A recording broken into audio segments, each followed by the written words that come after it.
magandang hapon. October 6, ito yung senior citizen meeting DESCA, Barangay 168. Sa akin, ma'am, na kinabibilangan ng inyong lingkod. Tatawagan ng ating speaker. Tatawagan na lang po namin kayo. O, diba? Matagal na. Eh ngayon kilala naman ako sa buong daigdig. Paano naman ako bibigyan ng social pension? Meron akong trabaho sa barangay. Diba? Ngayon, sabi ng iba. Sabi ng iba. Meron doon ma-request. Nung magkakasabay kami, nakapasok.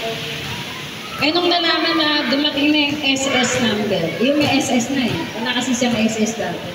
May nag-report. Di ba ang sakit nun? Nung nalaman na nagkaroon na siya ng SS, inalis.